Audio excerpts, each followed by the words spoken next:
Hey everyone, I'm Ashleigh Banfield and this is Drop Dead Serious. Welcome to the Southern Depot. I'm at my mom's place in Florida. I'm recording this on Monday, April 27th. I got a lot to tell you, like so much. I am still following the Lynette Hooker story. I like to call it Lynette's story because Lynette is still missing. Brian Hooker has amscrayed from the Bahamas where he said he would never leave her until he found her. He swears she bounced off the back of his dinghy in terrible seas. Bullshit. But, you know, one by one, we're able to tear his story apart. If you are just coming into this story, welcome. Hi. Please subscribe. It's nice to have you here. And then go back through my other episodes because we have discovered a lot of stuff that does not add up. Every single day we find something new that basically flies in the face of Brian Hooker's story about how his wife disappeared in the Sea of Abaco off of Elbow Key in the Bahamas. I couldn't even in an hour list all of the things that don't make sense. But in this coming hour, you are about to hear some things about Brian Hooker. We're going to go back over some of the things in his story and some ways that we believe it would be possible, could be possible, to turn his live-aboard yacht called Soulmate into a ghost ship, which can't be seen, can't be tracked. We're going to talk about that in just about a minute. There's also a couple things I need to tell you about. If you've been following the story up till now, you might have heard the story of the blue dry bag. Basically, the rescuers who picked Brian up off of his marooned location on the shores of Marsh Harbor the morning after he drifted 9 hours after losing the wife off the back, the weird thing is that witnesses on the shore said he had a yellow dry bag that morning. But the rescuers who got him on board, like welcomed him onto the rescue boat to say, let's go look for your wife. One of them remembers an aqua-colored dry bag. One other rescuer remembers a royal blue, slightly bluish colored dry bag, kind of tracks with the aqua. Another one can't remember the color of the dry bag at all. And another one remembers a yellow one. So there is a big mystery when it comes to the dry bag, but we wondered if maybe a couple of dry bags might have been inside one another, maybe one in another or two in another one. And we found a blue dry bag on board the dinghy that we showed you a picture of in a prior episode and thought, I wonder if this is the dry bag in question. I went back to the rescuer and I asked that very question, and he said to me, that's not it. Absolutely not. And he remembers the texture. It was like a more plasticky textured dry bag, not a loose sort of ski jacket material dry bag. So he has a good memory of that royal bluish dry bag. Still trying to piece together the story of the dry bag and how this fits in. And I think we'll get there at some point. But for now, it's just another piece of the puzzle floating out here till we find a spot where it fits. Also, you are about to learn a couple of things about technology. The amount of technology on board Brian Hooker's boat, with Lynette on board as well, and the kinds of things he was capable of doing with such technology. Because he swore up and down to his friend, who he could not stop talking to after Lynette bounced off the back of the dinghy, swore up and down he didn't even know how to load WhatsApp onto his phone. Guess what? Brian Hooker was a telephone repairman and installer at AT&T. Yeah, that's just the least of the information that I found out about Brian Hooker's technical savvy. Wait for it, because Brian knew a whole lot about how to mask your position electronically. I'm going to get to that in just a moment, but it's going to fry your loaf. When I learned the things that Brian has done in his past to mask his location and mask his position, I nearly lost the top of my head. But you're going to find out in just a moment. I'm getting there. Also, got some information about his oar pins. You know, he said, I was trying to row and one snapped off and I lost it. Yeah. I've been saying to you, I have not been able to find a receptacle anywhere in the pontoons of that little dinghy because I just couldn't see them in any of the social media. So I don't think he ever used used the oars as oars.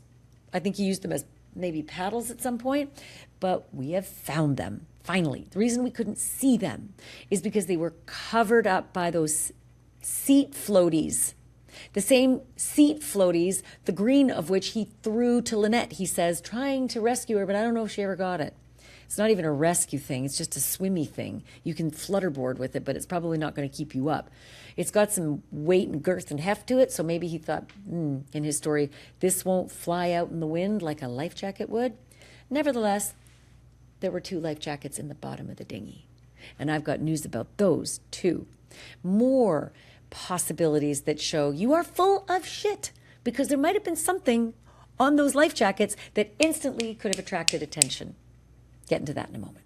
Before I go any further, I just want to mention that you guys have been amazing at bringing us tips and leads. And if you know anything about this case, about the lay of the land, if you have video or photos from April 4th, at any point looking off into the sunset off of Elbow Key towards Lubbers, you may have caught all the boats that are in anchorage in front of you, and there may be an incredible clue right there on your photographs. dropdeadseriousinfo@gmail.com. dropdeadseriousinfo@gmail.com. We will keep you anonymous, but if you think you may have a lead, or if you know of anybody who's in the Bahamas, in Elbow Key area, at that time, on that date, sometime around 7 p.m. to 8 p.m. the night before Easter, Saturday night, April the 4th, you or your friends might be sitting on a gold mine of forensic information. You may have caught a crime on camera. You may have caught a crime on video. You may have seen something that you didn't realize. Maybe it's a flare. Maybe there was no flare. Any information you may have. Again, dropdeadseriousinfo@gmail.com. You have been incredible sending us in your information so far, and we are so thankful. Also, if you want to be anonymous, CGIS Tips. That's an app you can download for anonymous tips to the Coast Guard. I know they will be extremely thankful as well. One thing is they cannot share with us. So if you want to send to us, you have to send to both of us. You can't send it to them and expect that I will get it. So you do have to send to dropdeadseriousinfo@gmail.com, or you can go to CGIS Tips as well, and make sure you send it to me too. You got a QR code on your screen too, so that should help. Also, there's something to the social media pictures of Brian and Lynette's dinghy that we didn't catch before, but my guest tonight pointed out to me, and he's going to tell you why it's so important. You've probably seen the little tiny electric engine that they use. Well, there are 2 different ones. We have discovered 2 different engines. By the way, my mom is wandering, or you'll hear her, and she might be wandering in the background at some point, so never mind. Anyway, so there are 2 different engines on the back of the dinghy, one from several years ago that is sort of a lighter gray color, and then one that's more recent that's a black color. There's something important about that you're going to find out shortly. And I think it's really significant that you learn about the way sailors behave and the things that sailors keep, and why you can't be a hoarder as a sailor because you don't have enough space, but there are things that you definitely will hoard, and you will learn about that in just a moment. Then I also learned something more about the speed and capacity of that electric engine. Up until now, I've been telling you it's about 2 to 4 horsepower, right? Yes, but it can go 2 to 3 miles an hour, and you'll have a lot of run time. Way more than I said, around 4 hours. Oh, no. More like 30 hours if you're only going 2 to 4 miles an hour. If you're going 4 to 5 miles an hour, you can go up to 4 hours. There's that 4 hours that I thought about, but there's another speed you're going to hear, how fast you can go and how many hours of runtime you're going to have at that. It all matters because he says he floated for 9 hours, and I keep wondering what the hell were you doing in the 9 hours, because you didn't float to Marsh Harbor in 9 hours. It's impossible. The wind, the waves, the current, the tides, none of that would have been. You would have probably hit Lubbers with the wind, and you sure as shit wouldn't have taken 9 hours to hit Marsh Harbor if, in fact, the wind was even blowing as hard as you said it was blowing. So wait until you hear about the specs on that engine. It's really important. By the way, remember that whole business about not knowing the tides that Brian said in his phone call to his friend Blaine Stevenson, remember, I don't know the tides and, the currents around here. And I said, horseshit, you sure did know the ebb tide, etc. in another message to the rescuers. Well, we found something else that Brian once wrote. And this is about sailing under a bridge. It's always very scary when you got a high mast and you need to sail under a bridge. You need to know. You need to know how high you are. You need to know the tides or you're going to break your mast off going under a bridge. So here's Brian. Ready? Let's read along. We had to follow the outgoing tide going under 6 bridges that are nominally 65 feet above the high tide mark. Couple problems with this were a full moon the other night that made the tides very high, about an extra foot higher. Oh boy, you sure know the tides because you know what the moon does to the tides, bro. And the bridges are not as high above high water as they say they are on the charts. And so some of these crossings under were within inches. And then a emoji. That's a guy who knows tides and knows what the moon does to a tide and knows how important tide knowledge is when you have a mast going under 6 bridges. So once again, Brian, you're adorable with your, I don't really know the tides or the, currents, around here. No, really? You've only been there 9 weeks. So yeah, in the most shallow part of the Bahamas, other than one other, location south of Nassau, the Sea of Abaco is one of the most shallow areas. And if you don't know the tides, you can't go in there. Not with a keelboat. Lynette even sent a picture looking up the mast saying too close for comfort. But now to the pièce de résistance. And that is that I am so incredibly thankful to an anonymous tipster who reached out to Lindsay and me with a story about Brian Hooker's past at AT&T. And we have now spoken to 2 different sources who confirmed that Brian Hooker was released from his job at AT&T not once, not twice, 3 times. He fought like a tiger to get his job back the first time and the second time. The first time, this is a bit of a rumor among employees, but not fully confirmed. There might have been a bar fight, and he got his job back. He was released because of possibly a bar fight.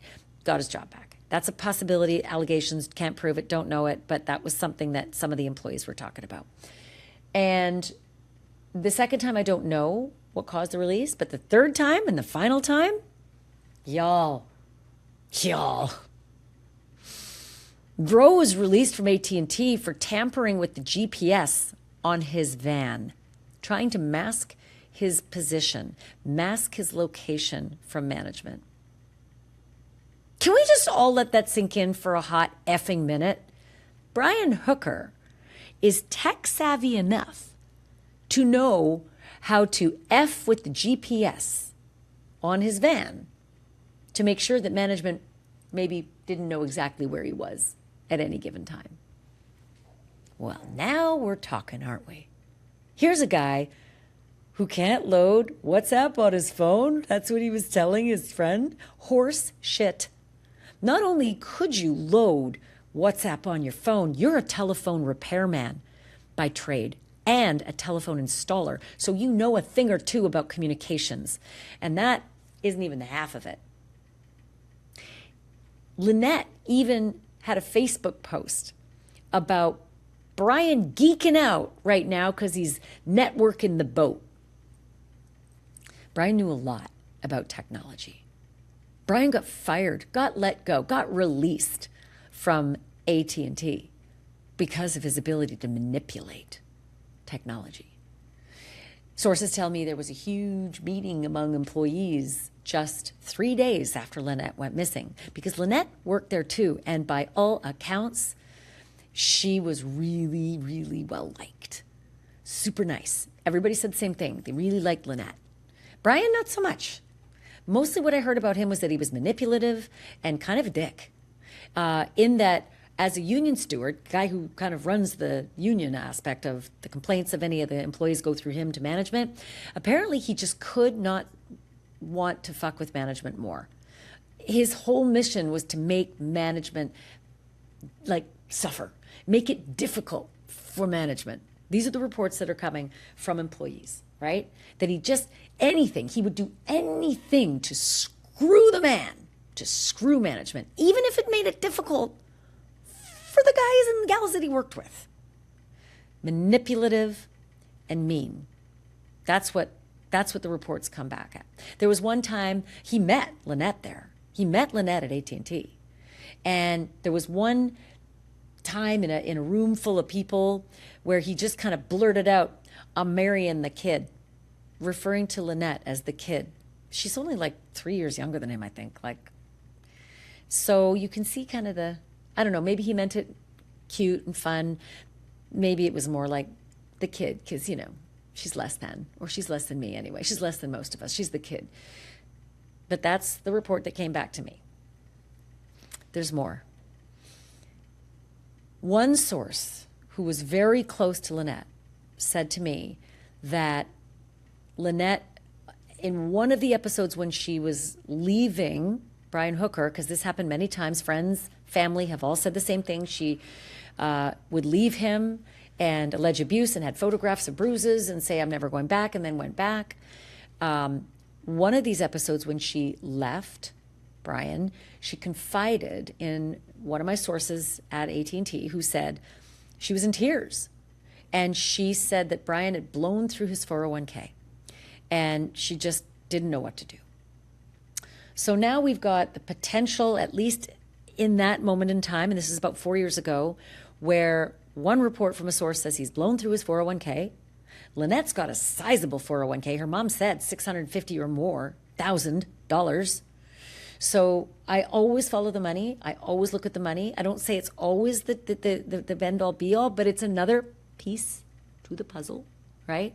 Lynette's got a sizable 401k. Sources who were close to Lynette who said in tears, "I've left him again. He's blown through his 401k." That's not good. It's not a good fact. In the business, we call them bad facts.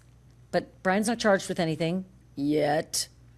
He was released because they didn't have enough evidence at the time in the Bahamas to hold him any longer.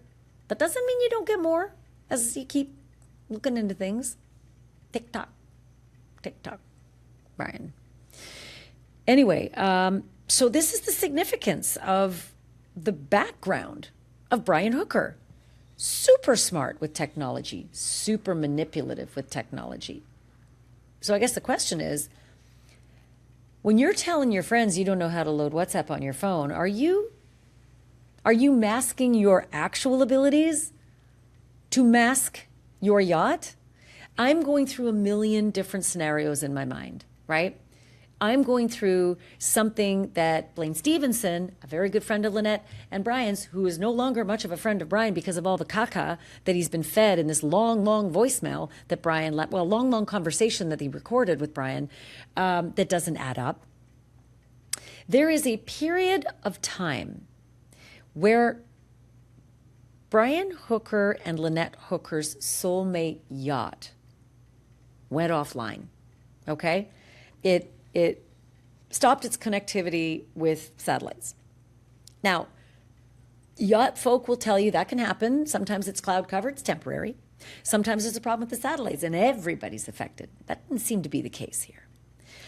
But the times that Brian's and Lynette's satellite disconnected, and I'm going to show you the actual ship tracking chart, and my guest Blaine is going to explain this in a moment, is right around 9:30 at night on Saturday night.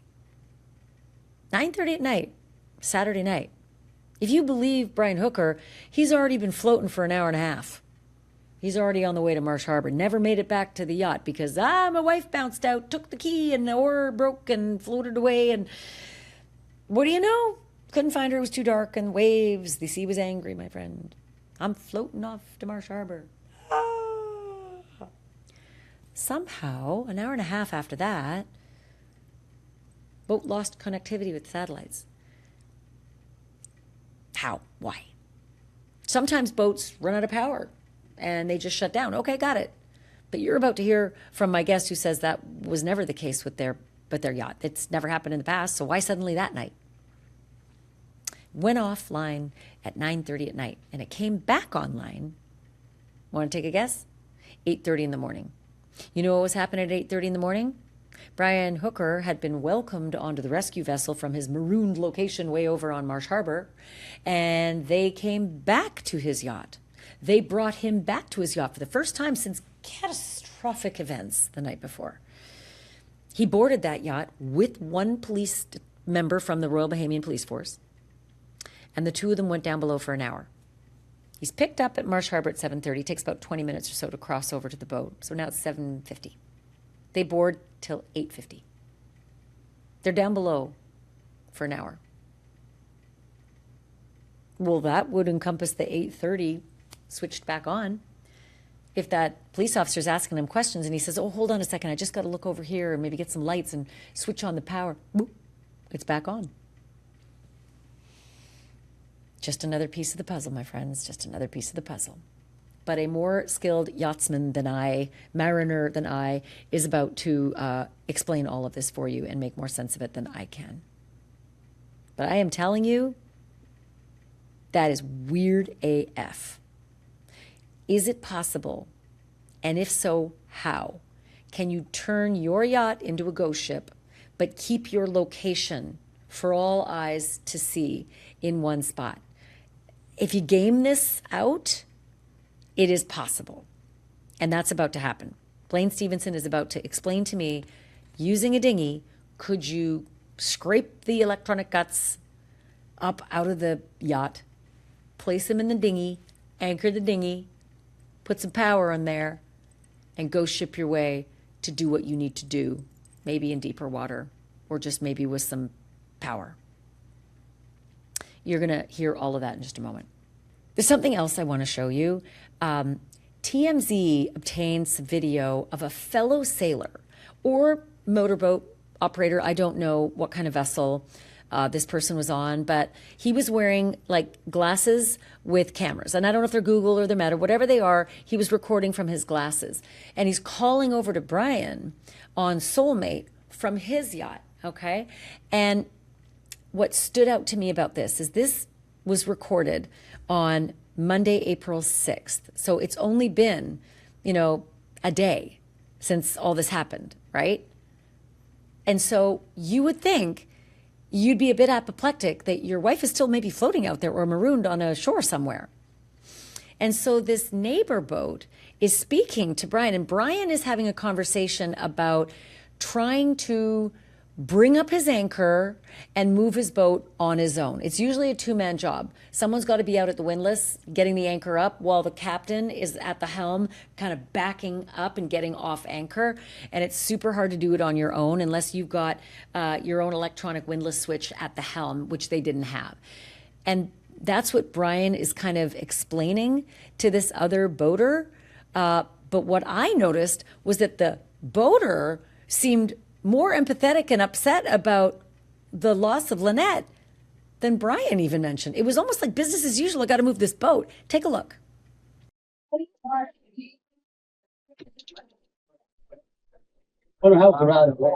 fire department's bringing when we lost Lynette over the side, I paddled over to Marsh Island and I landed on some crazy shore there and we couldn't get it yesterday. The fire department's bringing the dinghy to me.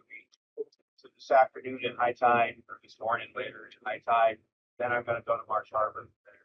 Okay. You guys going to be around at all? Yeah, we'll be around if you need anything. I'm going to ask the guys, but I might need one person to help me unanchor. I've never done it by myself. I don't have any switches to talk to.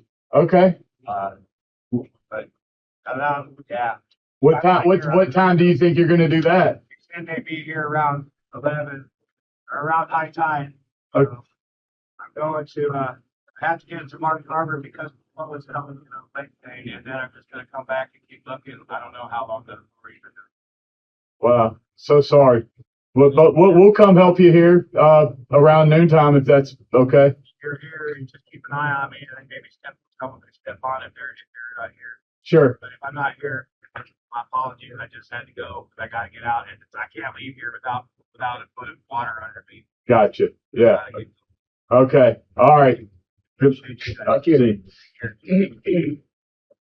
Oh, my thanks to TMZ for that. That's just, I don't know. To me, it's really telling that the guy with the camera glasses. It's like, sorry, man.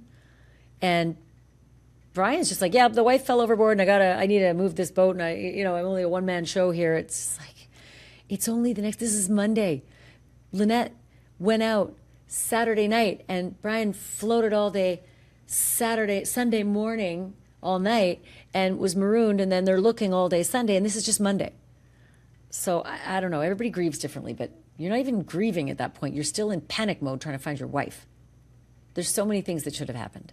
So many things. Because the amount of equipment that Brian Hooker has on board and the knowledge that Brian has of the equipment that he had in his hand, his own phone, it don't add up. So with all of that in mind, I had such an insightful conversation with Blaine Stevenson. Blaine, as you may know if you've been following the story up till now, Blaine and his wife Marnie are also cruisers, liveaboards. They have been on their boat for years. They haven't even tied up to a dock in 2 years. Currently, they're sailing down in St. Martin, and they are struggling with this because they are friends with Lynette and Brian.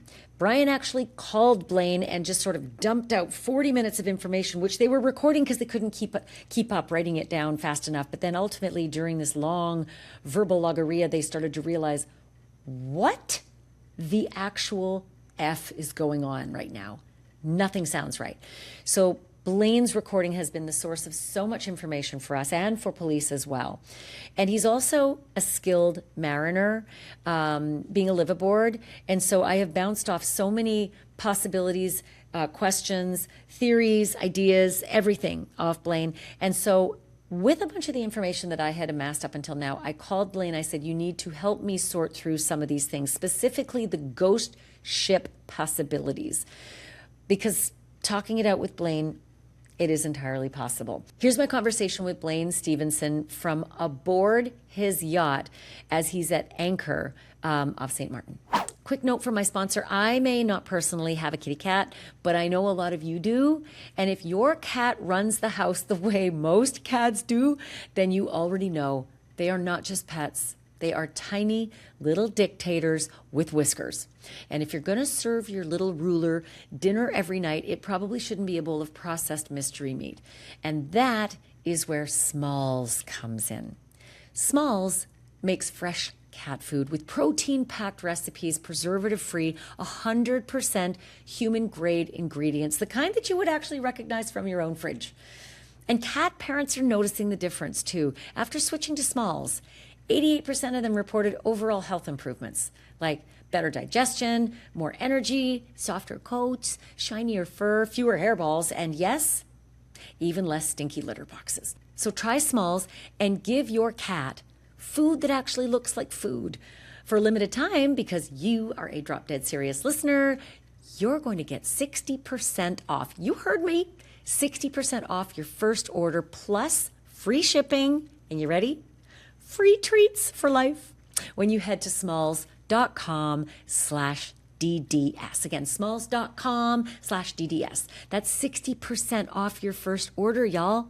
Plus free shipping and free treats for life. What's not to love? Just go to smalls.com/DDS.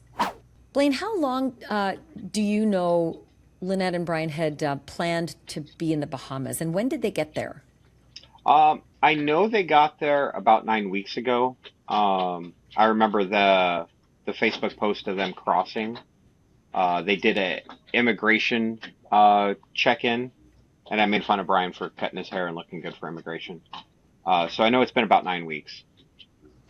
Any idea what their plan was? Was it a short stop, a long stop? What did they want to do there? They're like most of us boaters, where the plans are written in tide, written in the sand at low tide. They talked about heading down to Beckway and down to the southern islands where we are. And I feel like that was kind of most of the conversation that I followed on Facebook with them. And I believe in our messages, there was the idea of hooking up down island. And then I feel like in the last few weeks, it kind of shifted more towards they were heading back to Florida. But they had like a cruiser's permit, right? Like, explain what that is. So when you check into the Bahamas, and that's been a really big point of contention for like this last year, Bahamas changed the policies and rules, and they had a 1 year cruiser permit for their boat. But they have a 90-day visa for the person. So like when we check into a country, we have to check our boat in separately than we do ourselves. Um, and at any time, any one of these countries can say the boat's allowed or you're allowed, but it's a separate check-in process. But their boat was checked in on a 1 year cruiser visa into the Bahamas. And they had indicated in Facebook, if I remember correctly, that Yep. they were thinking about 90 days and even sad that that was too short. Right, but they had the cruiser permit for a year. Okay. So there was a Facebook post that somebody else made, and I only can assume that it's a friend of Lynette's because she was kind of commenting back and forth, and it's her Facebook page. But it was disturbing. I mean, it sort of, I'll just paraphrase it. It said, "I thought you would have murdered each other off by now, but you both look happy." Yeah, I mean, looking at the situation now, it's like, holy, I'm expecting to see that person on a podcast or news at some point soon, right? Like, because that was a pretty damning statement. But also, I mean, it's social media. We all make jokes, but I don't think anybody would make that joke about me and my wife. I mean, everybody has their quirks, right? People are going to assume I'm going to fall off the boat because I'm clumsy. But they're not going to assume me and my wife are going to get into a fight. So I think that just shows a little bit more of the history that we were a little blind to. There's also some talk on Facebook about the kind of technology that this couple had on board. I'll just list off a few things that I've been able to pick up from all of their social media posts. They talk about having a drone on board, and that's going to matter when I ask you about what you can do with a drone in an emergency in a moment. They had a 360 camera that Lynette regularly used. You hold it out and it sort of disappears the selfie pole that you're holding, so it just looks like the camera's above you. They had an underwater camera. I think it was the same 360 camera that might have actually gone underwater. They could shoot themselves out of the water and then down under the water, all in the same shot. And Lynette was very social media savvy and good at editing, great at posting. This was not a couple that didn't get tech. Right. So out here, I mean, we make a joke with me and my wife that we're right in the middle cusp.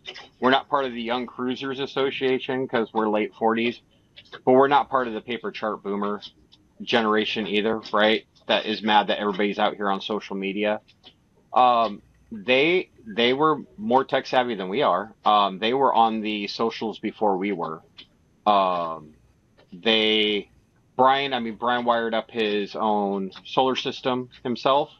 I think one of the pictures that you keep seeing in all the news reels is him putting two PVC pipes together, but that was the structure system for his side solar panels.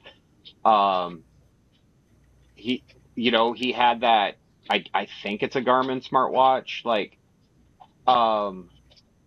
you can look at their navionics, their tablets, they had all the equipment. They had more equipment than we have.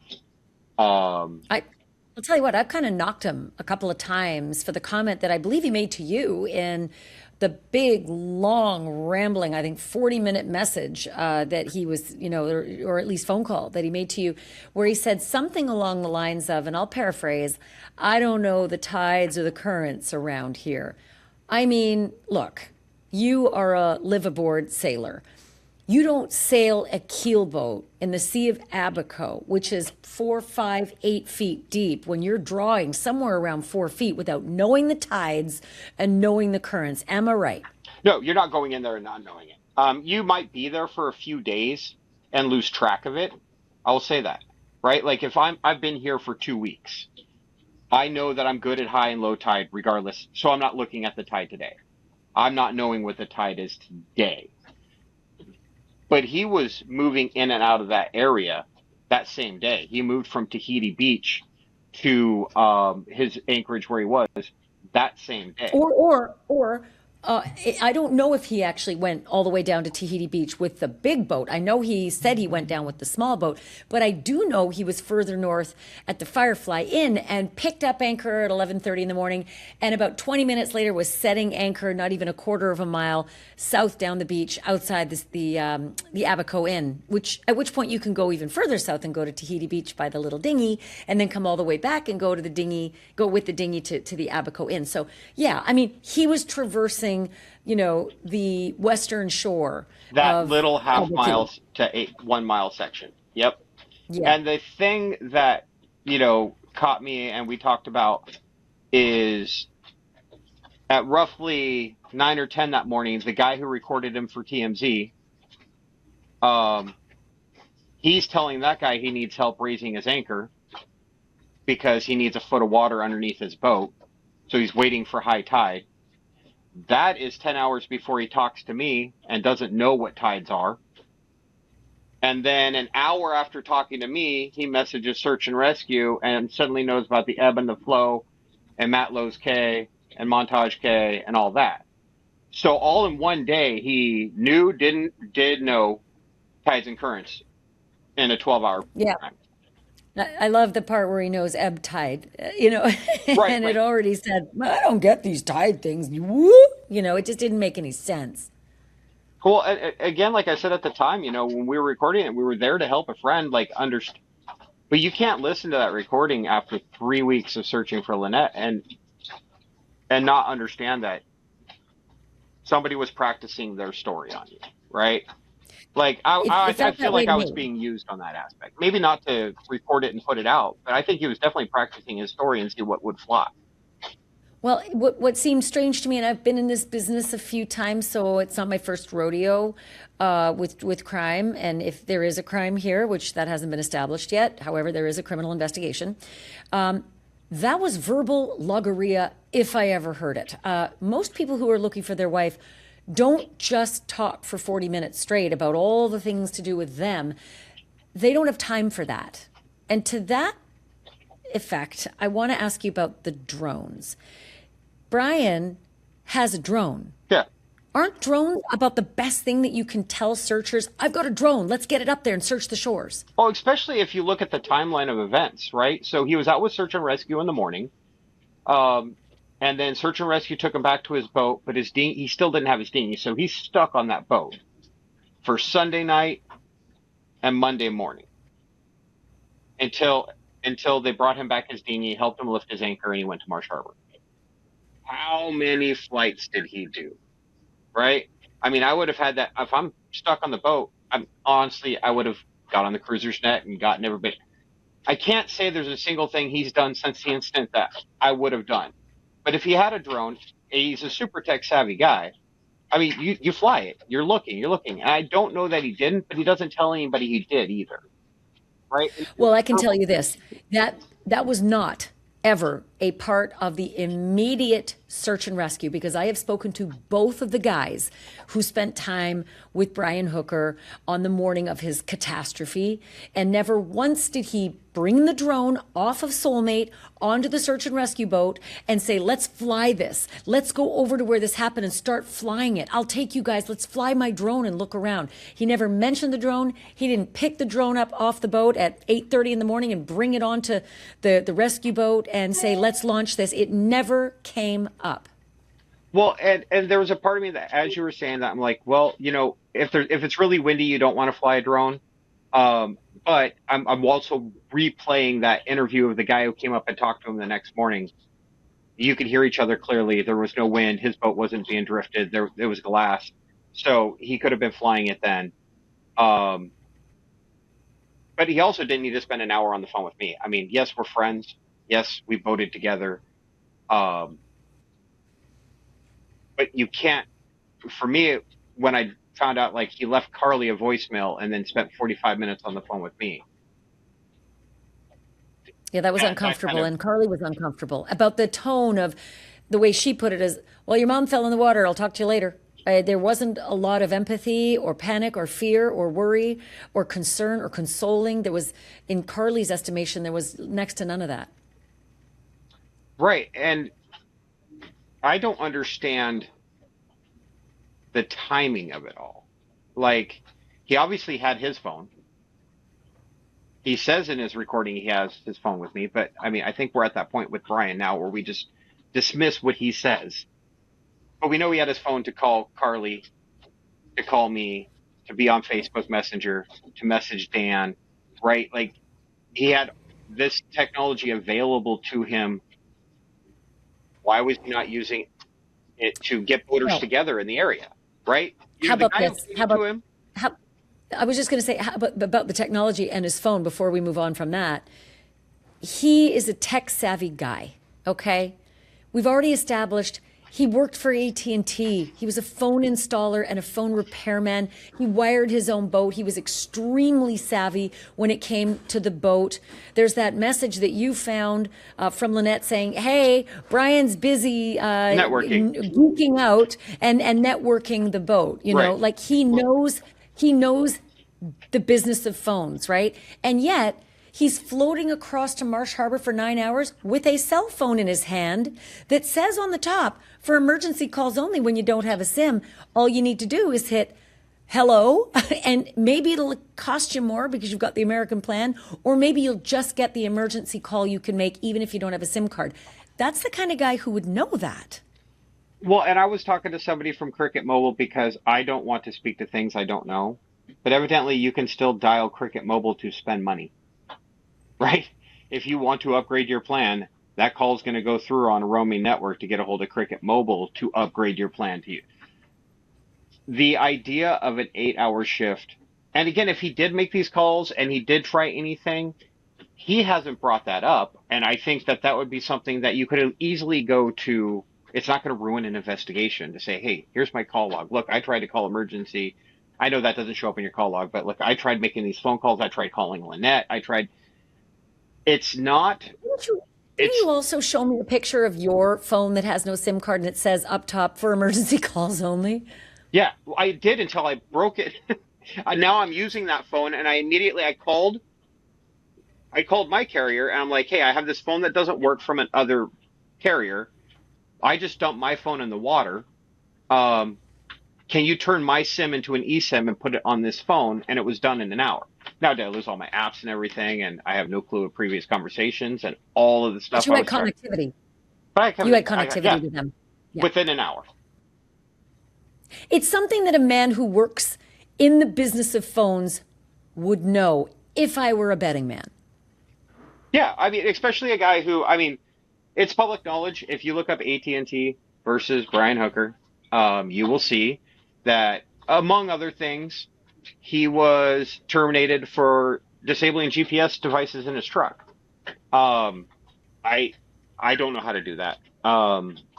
You know, he knows how to work his AIS. He knows how to work his radar. He knows more about the electronic side to sailing than I do. I mean, he taught me about that part of it. You know, he taught me to trust my equipment. I do still got to credit him to this day for getting me through a hurricane with his knowledge. So, yeah, I would say he's very tech savvy. Well, let's talk about that issue about being fired from AT&T or released from AT&T for manipulating the GPS unit on one of the fleet vans that he worked with. That's somebody who was trying to hide his position. That's someone who knew how to manipulate a GPS device to hide his position.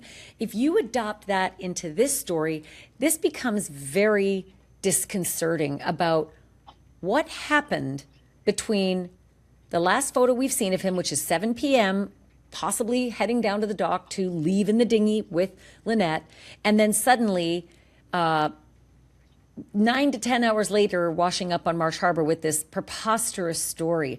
Let's talk about how one might have perhaps made it to the yacht with his wife.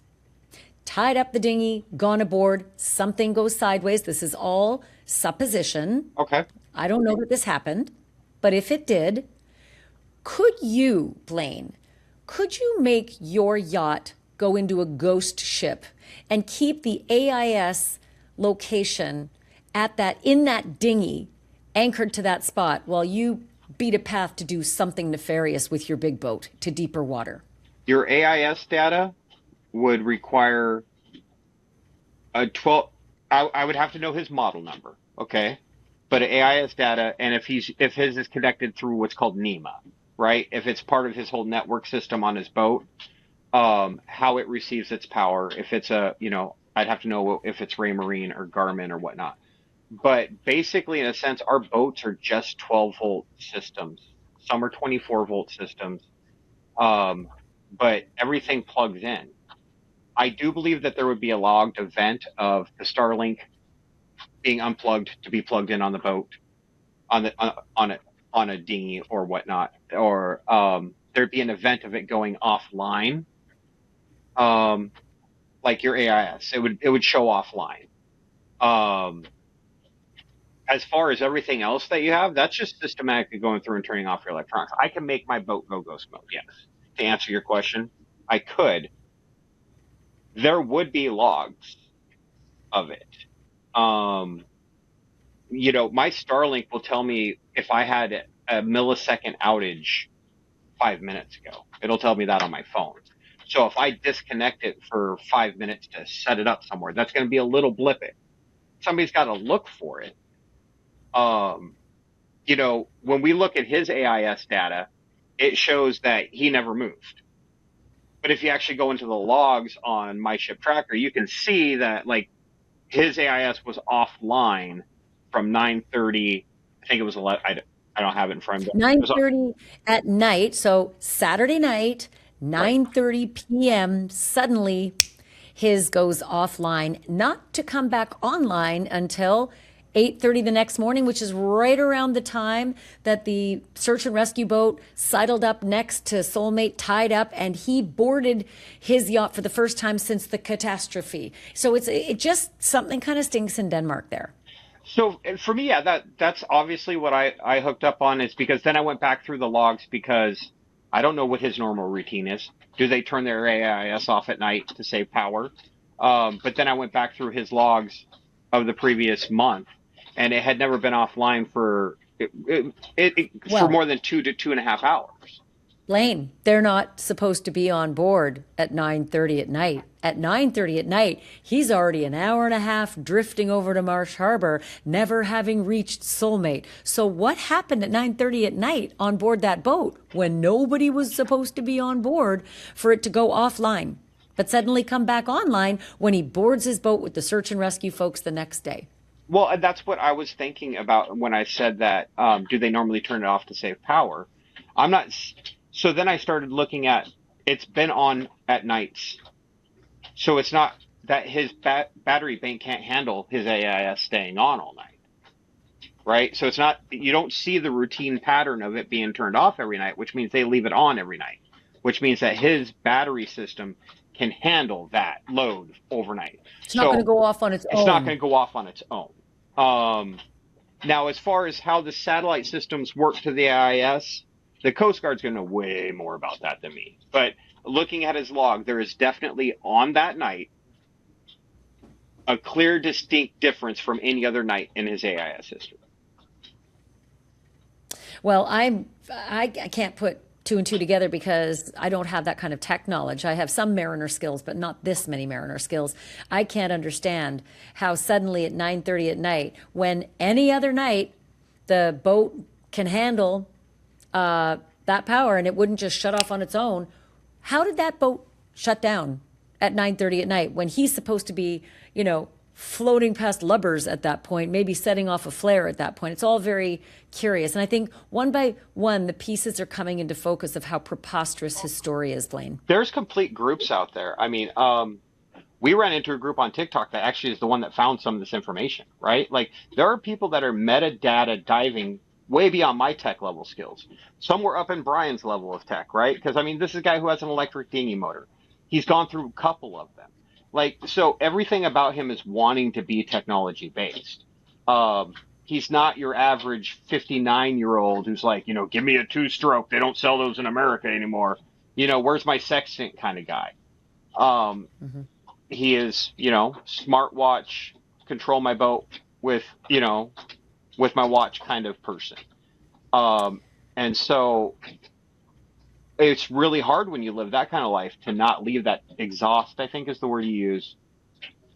For us, Yep. I'm not a tech savvy person, and I would screw it up if I tried to go ghost, but there's also a lot less on my boat. Um, and the battery logs for me, if I was the investigator, we all manage our battery systems out here down to the hour to know what we're consuming. Can I make Hmm. water? Can I do a load of dishes? Can I turn on hot water? We have to watch our power systems and what's draining and what's drawing, and that's all logged. And it would be very interesting to see. And what scares me is it'd be interesting to see what his battery system did that night. Was it a slow Yeah. trickle down, like there was nobody on the boat until the sun came up and the solar started raising it back up again? Or are there power events? Did somebody come onto the boat, have a shower, turned on the water pump? You would see that spike in power. Did they come in, turn on the lights, stuff like that? Um, you Or can't turn on hide the from it. water or have a shower, any of that, right? Right, it Because would all normally, show up. if I ever got back up on a sailboat after being out all day or even going into shore and back with the spray or whatever, I'd probably rinse off on the back of the sailboat because there's usually like a little, shower nozzle on the back of the transom. Or I'd get up and maybe get into one of the little bathrooms and I would take one of the small showers, a quick one because you really conserve the water, but quick Oh, one doesn't matter. It registers. yeah, and we set up our boats to where we don't have to do it like you do on charter, right? So when we come back from a night out or being on the beach or whatnot, I mean, we literally walk through the boat, flip on the anchor light if we didn't turn it on before we left, right? Hmm. And then turn on the water heater for both sides because, like, me and my wife both use separate sides of the boat for our bathrooms. So we turn on the water heater for both sides, so we have hot water. Put the dinghy up, right?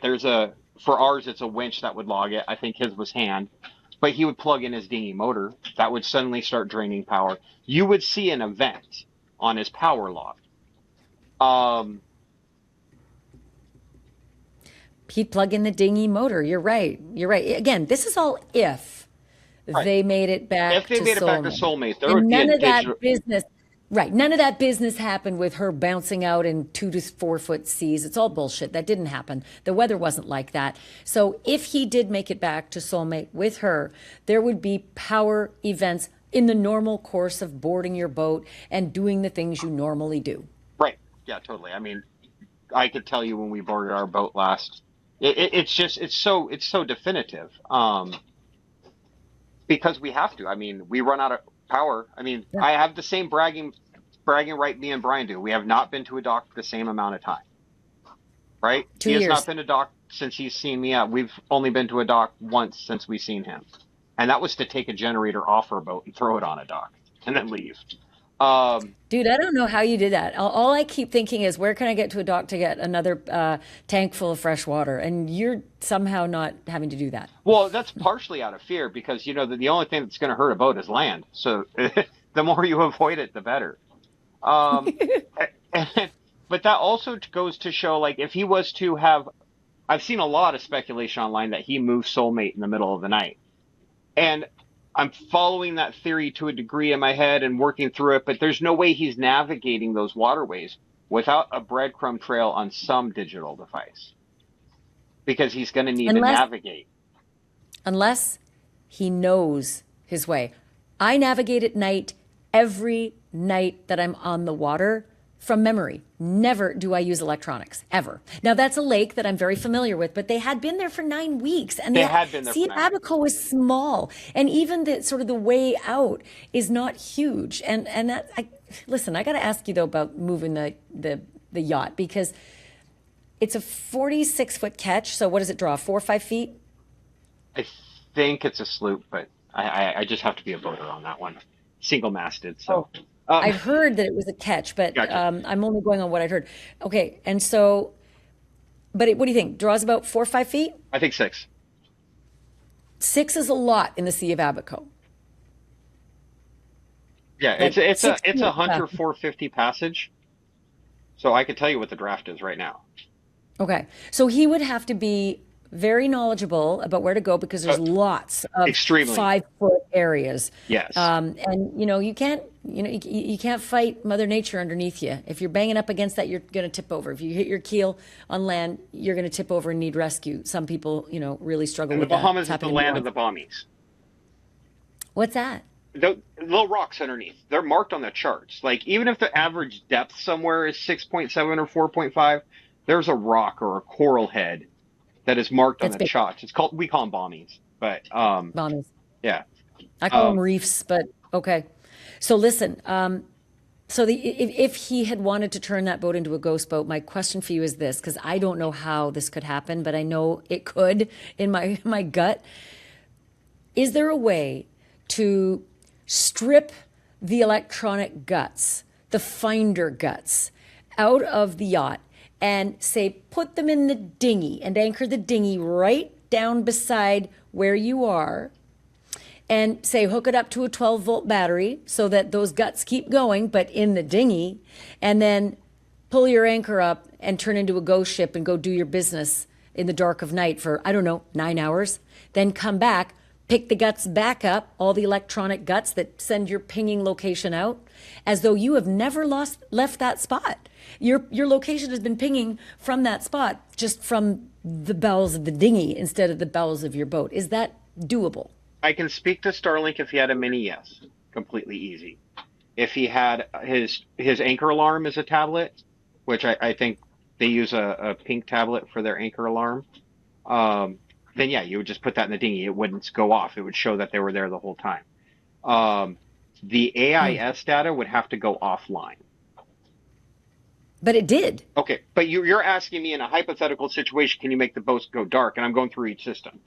If it's Starlink Mini that runs off 12 volt, or even if his Starlink is the Gen 2 and he has the adapter for it, he could easily plug that up to 12 volt. So his Starlink would show at the same spot. His anchor alarm would show at the same spot. Everything else on the boat would all be personal handheld electronics. So if he put all those in the dinghy, then yes, the only thing I can't speak to is the IS, but the IS during that period of time was offline as far as I can see. Yeah, as far as you and I can see, because we're mere mortals, but I always assume that the power of the United States government is much better than what we have. I think they've got technology that supersedes what we're able to dig out as sleuthers at this point. I hope so anyway, because it just feels like that's something that could be done, especially by someone who was let go because he was manipulating his location and masking his location on his van with GPS. That speaks to somebody who has the tendency and the know-how to do such a thing. In the speculation situation, I mean, he would know more than me, right? Like, he would be the subject matter expert that we would be asking this question to if he wasn't the subject of the investigation. And that's the crux of it for me. He knows more about it than I do, but I could see from our systems on our boat how we would do it. Let me move on to this other topic. And by the way, I keep looking behind you because I feel like, is that Martinique behind you? Like, what's your stern looking out back? I can see some twinkly lights behind you. Oh, it's St. Martin. That is St. Martin? Sandy Ground, St. Martin. Yeah. Oh, to be you right now. I know. We're going to be in Anguilla and St. Bart's and then Martinique in the next month. So take me with you. Come on down. Okay. Well, don't tempt me. Okay. The next issue I want to get to with you, I have been trying to assess the ore situation. And you were kind enough to send me the manufacturer's look at the exact dinghy that they bought. And you were kind enough to point out to me that those oars and their pins are proprietary to that boat, meaning you can't just grab any old oar and use it in that boat. You got to use those pins in those receivers, right? Those receptacle holes. Yep. And I could not find anywhere where I saw the receivers for those oars because I was looking in the center of the boat because they're not in. Thank you. Explain the oar situation on their dinghy. Okay, so the Boss 8.5 dinghy is designed to where the oar locks are backed by the engines. If you look at a picture, which I'm sure you'll throw up on a graphic here, there are two little metal silver pieces on each pontoon back about a foot from the end of the dinghy. On the back Really side, far back, by the way. For oar pins, all the they're way in the really back. far back. And then so you would put those pins in there, and you would sit on the bench, and you would row it backwards, right? So the front of the boat, the pointy part of the boat, is behind you, and you would row Correct. like that.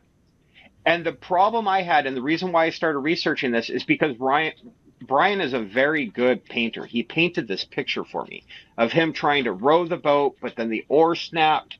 I can picture that in my head, right? As sailors, we can all picture that until you look at his dinghy. And then I'm like, I don't see where the receptors are. Well, because they're covered up by the cushions that they're always sitting on. So then I went to the manufacturer, I found it. Then I went through some old pictures of their boat, and I could see that they do have the pinholes, but they don't have the bench anymore. They took that bench out right off the bat. So then I'm trying to figure out, it's still like, okay, he's telling me the story of how he tried to put the oars into the pin locks and broke one, but how was he rowing it without a bench, without anywhere to sit? And then I started thinking about it too, like, if you're looking for somebody in the water, man overboard drills, which are beat into all of us as boaters, you never take your eye off the person, right? So at no point would you want to be rowing backwards towards the person you can't see in bad, like that whole concept then struck me as your boat's not designed for it. You're covered the holes that it would go into. The amount of time it would take for you to get set up to row to break that pin, you would have found your 2 life jackets and your anchor in that amount of time.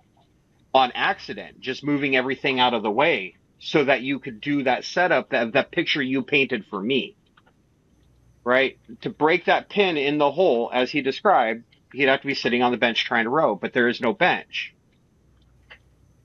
So I've said you'd have to be on your knees, but that damn anchor is in the way. So that damn anchor that you're trying to move in order to row would be in your mind to throw overboard. Right. Everything that all the other safety, and every time I see the bottom of their dinghy, there's just there's stuff. I mean, we all are that way. I think I got 2 bags of trash in the back of my dinghy right now. But you're not going to kneel down, turn your back to your wife, put oars in and try and kneel like that when you could just kneel over the front and do a back and forth like you would a stand-up paddleboard. We talk about also what's behind them when you're driving. You hold onto a throttle of a little engine. We've seen a lot of social media, but you pointed out to me there are 2 different electric engines that the hookers have used on the back of their dinghy. And correct. That would mean there's probably a spare on board because, as you have aptly noted, sailors don't just throw that stuff out. That's critical stuff. It might be down in the engine room. There should be a second engine on board. Yeah, so I don't know the history of the engine. And I actually found this by accident in arguing in your comment section. Back at the very beginning when everybody was trying to argue about the key and, you could pull a key out on an outboard and run. And I was trying to explain people it was electric. So I was trying to pull up pictures to show people. And that's when it dawned on me that, like, I'm looking at 2 separate motors and 2 separate social media posting groups here. And so he had one that was more of a torpedo gray and orange color scheme, which made me think it's a torpedo. And then the newest one I see is an NT300 looking dinghy. I mean, I can't zoom in enough to get numbers, but as far as I could tell, yeah, they've gone through 2 different iterations of electric motors. And yeah, we don't throw things away out here. We just don't. Maybe he did. That would be complete speculation on my part, but I don't know. I'd keep a backup. When you're living aboard, having a spare of everything is pretty handy, especially, something that propels you, an engine. Those are really critical. Not like having extra treasures or luxuries. These are essential. You wouldn't get rid of that. And listen, I'm not saying you didn't. Maybe they did. But the chances that there might be one of those spare engines on board, there should be perhaps. And if it's not, that could be a problem. And since you brought it up, you were also kind enough, thank you, to give me the specs on that potential NT300 engine. And I have been saying all along that little tiny electric engine maybe goes 2 to 4 miles an hour. there's actually a couple of different variations Yes. on how fast you can go and how much power you burn. So the faster you go with that engine, the fewer hours you have to be out and about. And the slower you go with that engine, the longer you can be about. Do you have those offhand? I have them in front of me, but I'd love you to sort of talk the audience through that. So yeah, so you have a power curve, a power curve of ideal optimum range of where an engine likes to operate at. And the NT300, I think it runs off a 36-volt battery system. That's what it says. And then what would happen in that scenario, especially since it's lithium, is you're able to operate in full range maximum amount of time of the battery, and then it just cuts off. It's like your Ryobi drills, right? It's not like the old flashlights where you can bang them a couple of times and get the light out of it. It's like once that drill battery's dead, it's dead. When it's gone, it's gone. Yeah, when it's gone, it's gone. So the lithium battery pack for the NT300, if he has been driving that thing for a couple of years now, he's going to know where his optimal range is, right? And we don't know what size battery he had because his old Torpedo, there was a battery pack that slid in, right? So you could calculate how much battery. But the NT300 has a cable that comes out to it. You put in your own battery pack or their proprietary battery pack, but it's essentially 36 volts. You could have, 3 car batteries. His dinghy isn't big enough for that, but you can't calculate his range and limit it based off of that dinghy motor because he could have had any. I thought it was interesting when I saw if you go slow, they call it low trolling speed. If you go 2 to 3 miles per hour, which is what I assumed is roughly what that engine could do, you got 30 hours Correct. of runtime. I thought maybe only 4 hours, but they got 30. So that's interesting. If you go faster, and if you're in a hurry and you're trying to do bad things, you're probably going to go faster. If you go cruise or mid-power, you're going 4 to 5 miles an hour. It's still kind of slow, but quicker. And now you've only got 4 hours. That goes down to 4 hours. So that comes down real fast. Correct. If you want to go full power, 6 to 6.5 miles an hour, again, you'll get over to Marsh Harbor in 40 minutes at that speed, right? By that point, you only get 1 to 1.5 hours. So not much. So it's just really interesting to know the speed that he might be using at any time and the length of time he knows he's got before that battery's dead at any time of day, whatever he might be doing. And the only thing I would add to that is they base that off of those numbers off of a standard dinghy, and there's nothing standard about his dinghy. So I'm sure his speeds are a lot slower. Explain that. Okay, so a rigid inflatable dinghy that's what RIB stands for, rigid inflatable, and that they're rubber sides. The whole design on them, almost anything is more modern. There's a kind of a reason why Boss went out of business. But his is just a bathtub floating through the water. It's hard fiberglass. It is only 120 pounds, but when you look at the front of the boat, it doesn't have a deep V in the front like a lot of the ribs do for getting up on plane, right? So he kind of beats the water into submission with his dinghy, where the rest of us kind of ride on top of it. So yeah, I don't think, because when I saw those stats, I'm like, okay, maybe he was going fast enough in the dinghy at 5 knots to hit like a wake from another boat to cause somebody to bounce. But he's not moving that dinghy that fast with that amount of weight in it. Yeah. And if something nefarious happened afterwards, and none of Brian's story is, if none of Brian's story is true, he's got not a whole lot of time to ping around the Sea of Abaco in that dinghy in the dark. If he's mid-power, he's got 6 to 6.5 hours, but he's already been out. They've already been out down to Tahiti Beach and then all the way back another quarter mile, maybe half mile into Abaco Inn and back out again, and maybe all the way back to Soulmate. So the battery use has already been at play during that day. So it's not going to be full battery power at the time anything nefarious might have happened on board Soulmate. So now that we've gotten sort of the battery issue out of the way, I want to talk a little bit about the life vests, because when we spoke with Pete Colling, who is one of the fire and rescue guys who was first to spend some time with Brian, he mentioned that he saw 2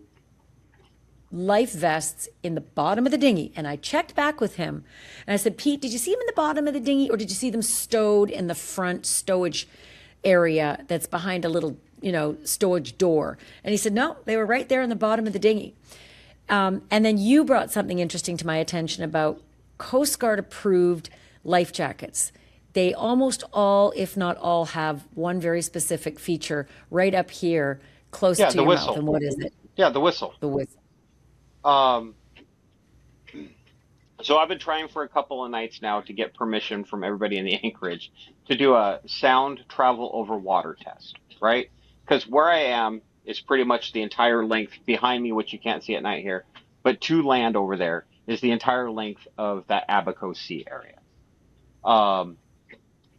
And so I wanted to know, I do not know how far sound travels on water, but I know I can hear a dog barking on that beach in the right conditions.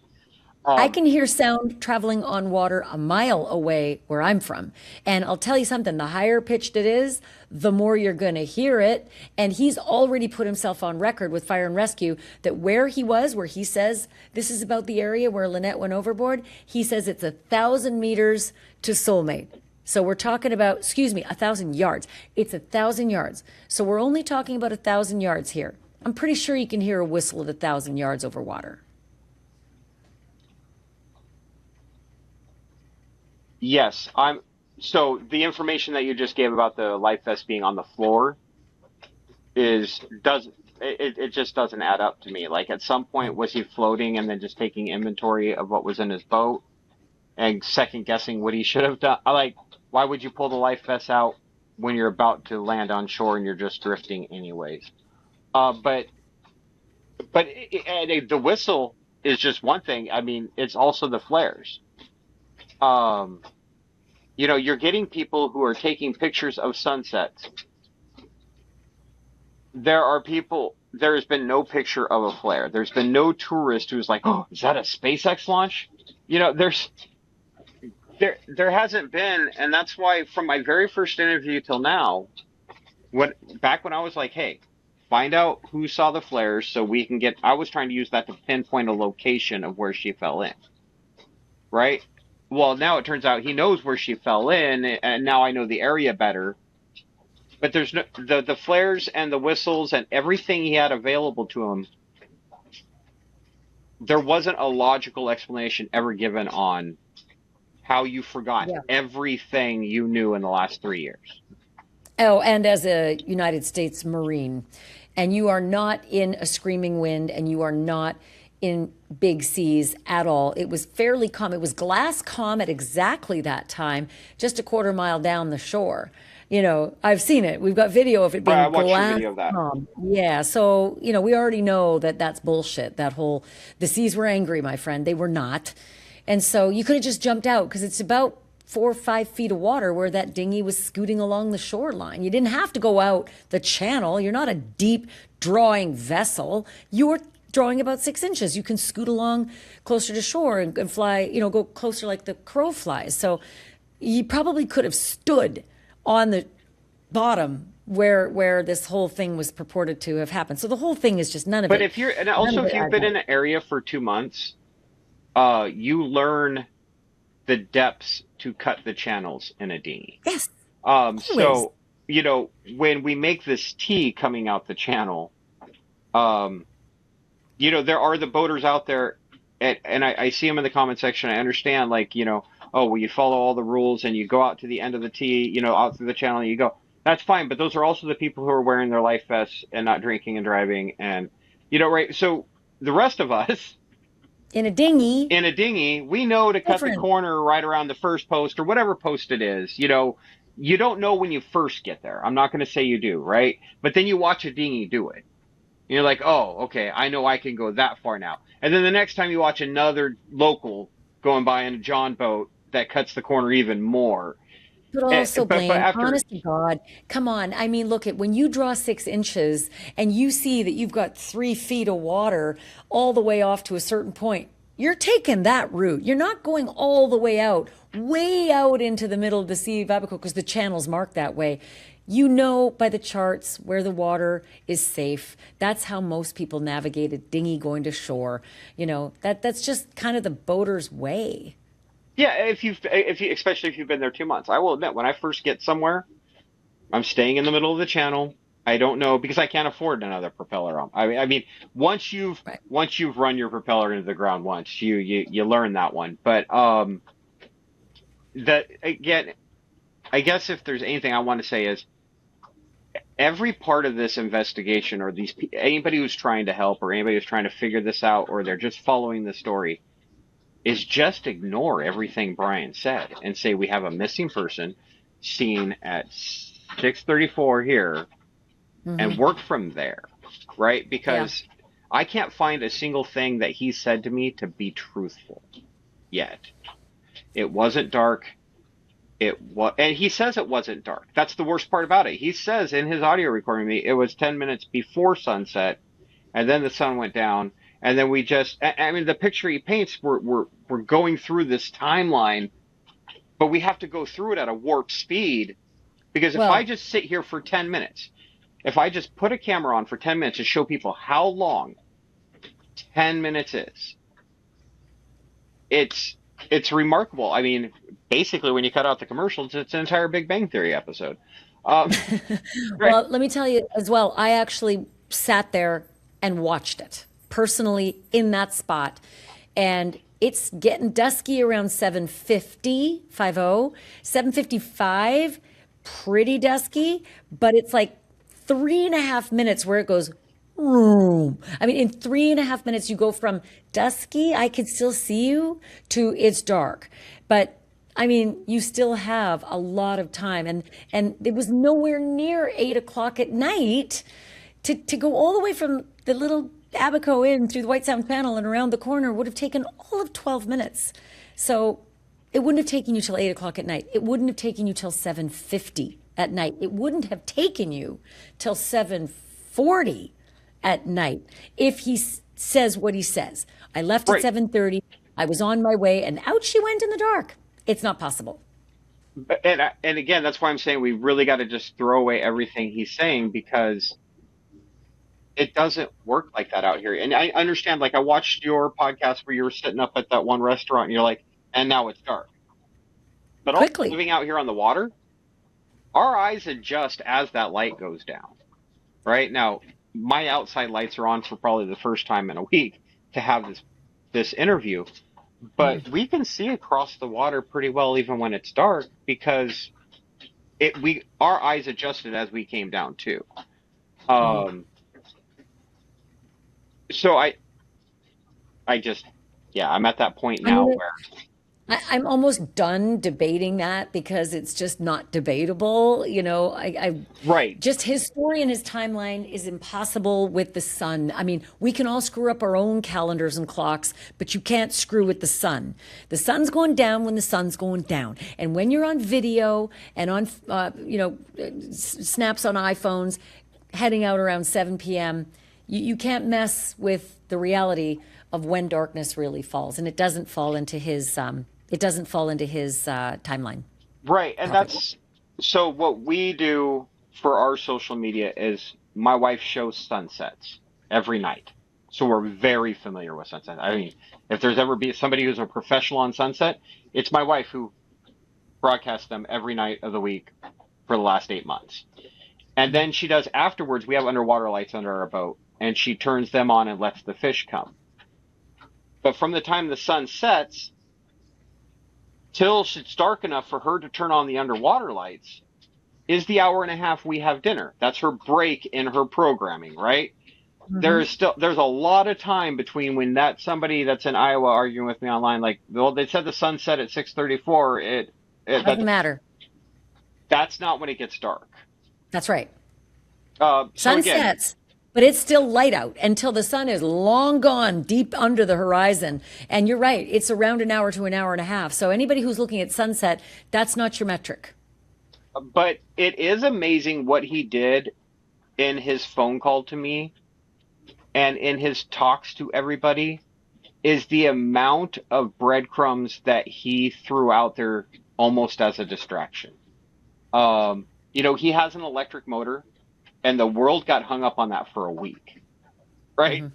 They were hung up on how he couldn't start his engine. But he also throws in there the wife had the spare key in the dry bag. That Lynette had it in the dry bag, right? But even if it was on Soulmate, it's just as unavailable to him as if it was in the dry bag. That was like an unnecessary detail that to add in there. Like it's still unattainable, whether it's on the boat or in her bag. It had Yeah. nothing to do with the story. It had nothing to do. There's these weird things in his story that's just like, why are you telling me where your spare key was? Right. Why are you telling me your oar broke when you don't have a bench? Yeah. Why are you telling me you fired a flare but you didn't use the whistle? You didn't use your cell. Why are you telling me you use your cell phone for a flashlight but you Yeah. can't use it? I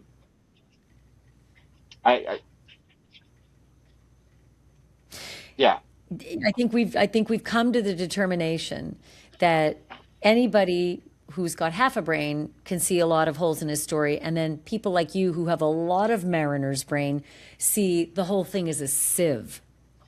Right, and I see a lot of mariners out there too who are like, hey, the ocean could do things. You don't know what was going on in that very specific moment.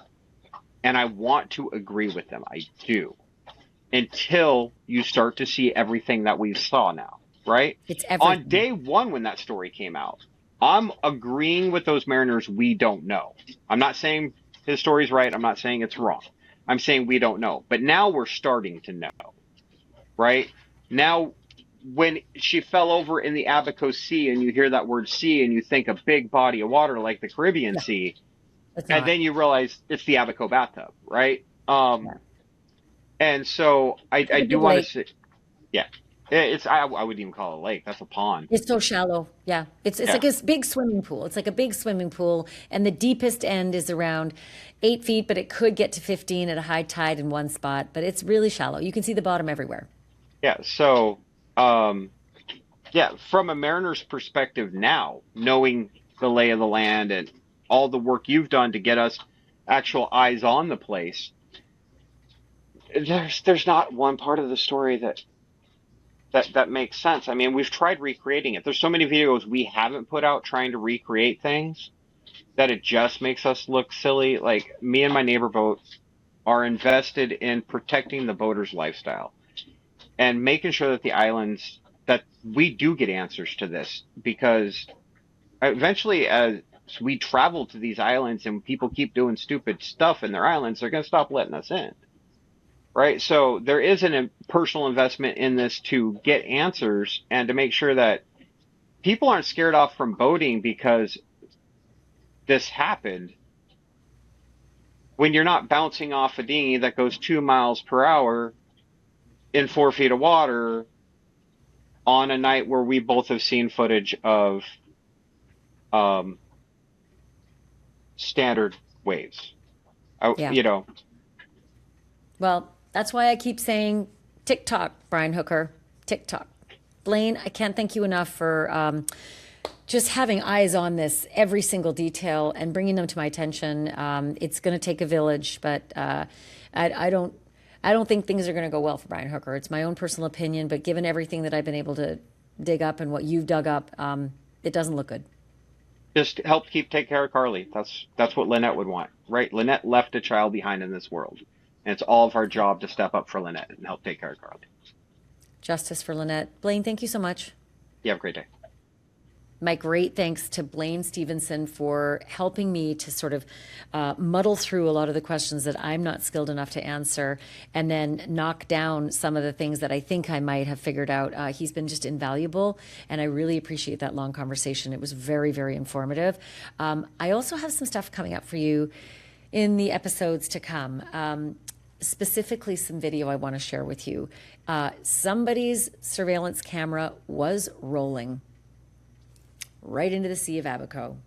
I'm going to show you the things that we have found and the things that we think we see in that video coming up in the episodes to come. So I hope you'll continue to watch and listen, and don't forget to subscribe so you don't miss that next episode as well.